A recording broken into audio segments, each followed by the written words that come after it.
Hi, I'm Katie Whittekind, and I am a life coach and a corporate facilitator.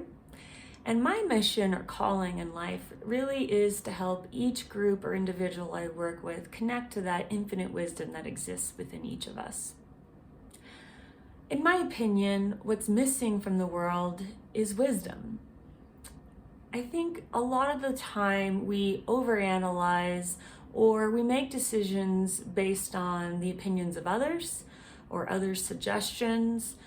And I'm not saying that making decisions based on data or really spending time thinking through the cause and effect and analyzing situations is bad.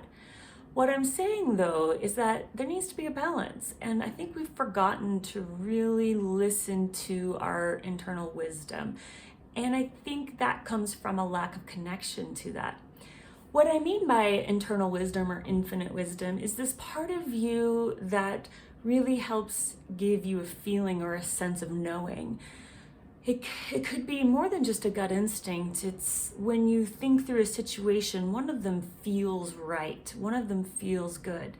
And we can really become confused or I'll have a lot of self-doubt when what feels right is not in congruence with what others are telling us to do, or possibly what others think we should do. Or maybe even what the data, it doesn't align with what the data says we should do.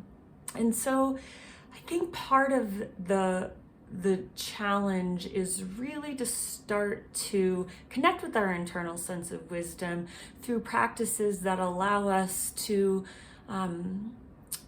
have more confidence in our direction in life, listening to those nudges or the guidance that we all have access to, allowing us to experiment a little with it. What I'm not saying is blindly follow your gut instinct or what feels right, because I think it's important to remember that we're all beings of free will and that you have an opportunity to listen to some of the guidance and decide it's not the right time to follow it right now. You also have the opportunity to analyze things, but when in doubt, really seek that wisdom as well. So using both systems of the mind and the heart to make decisions as we move forward, but having confidence in the heart as well. In at least American culture, there's been a heavy dependence on the mind and a little less dependence on the heart and what feels right. So that for me is a big calling. And it also goes in alignment with this idea that there are a lot of people out there giving out a lot of advice. Everything from gurus to experts, online courses and books and all sorts of ways in which we can try to access knowledge and information and wisdom. My hope for you is to take in that knowledge and wisdom that's being shared around the world and really ask yourself what resonates and what doesn't, what feels right and what doesn't. And sure, analyze it, think it through, but also turn the brain off for a moment and feel it through as well. Because I think there's a loss when we take in the words of others as truth, but we don't take the time to do our homework. Here's what I mean. If you go to a Spanish class and a Spanish teacher shares with you all sorts of new knowledge and information about the language you want to learn about, that's great.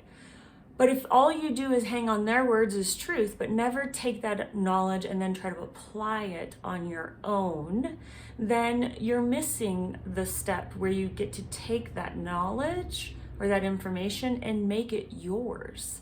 So that is what I'm talking about when I talk about really connecting to your internal wisdom. Sure, listen to the gurus, listen to the guidance, but don't stop there. Really think about what resonates. Leave the rest. And then with what resonates, really try to apply it in your life and ask yourself the hard questions and do the trial and error when it comes to trying to apply these concepts or this wisdom in your life. And then it becomes yours rather than having to depend on the wisdom of others. You now are connected to the infinite wisdom that exists within each of us. Thank you.